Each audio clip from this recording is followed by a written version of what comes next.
దిత్వా తుఫాన్ ఏపీ వైపు దూసుకొస్తోంది. దక్షిణ కోస్తా రాయలసీమల్లోని పలు జిల్లాలకు ముప్పు పొంచి ఉందని, ఇవాళ రేపు పలు చోట్ల భారీ నుంచి అతి భారీ వర్షాలు కురిసే అవకాశం ఉందని భారత వాతావరణ శాఖ, విపత్తు నిర్వహణ సంస్థలు ప్రకటించాయి.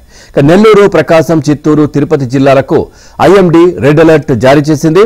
తుఫాను ప్రభావంతో శనివారం రాత్రి నుంచి నెల్లూరు, తిరుపతి, చిత్తూరు, ప్రకాశం జిల్లాలో వర్షాలు, ఈదురు గాలులు ప్రారంభమయ్యాయి. తీర ప్రాంతాల్లో 50 నుంచి 70 కిలోమీటర్ల వేగంతో గాలులు వీస్తాయని, ప్రజలు అప్రమత్తంగా ఉండాలని వాతావరణ శాఖ హెచ్చరించింది.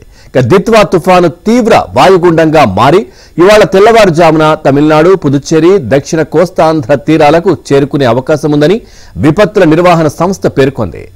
దీని ప్రభావంతో రానున్న 48 గంటల్లో దక్షిణ కోస్తా, రాయలసీమ జిల్లాల్లో అక్కడక్కడ భారీ నుంచి అతి భారీ వర్షాలు కురిసే అవకాశం ఉందని వెల్లడించింది. సముద్రం అల్లకల్లోలంగా ఉన్నందున తీరం దిశగా అలలు ఎగిసి పడుతున్నాయి.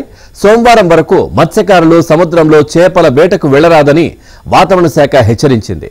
కృష్ణపట్నం పోర్టులో 3, మిగిలిన ఓడరేవుల్లో 2 నంబరు భద్రతా సూచిక ఎగురవేశారు.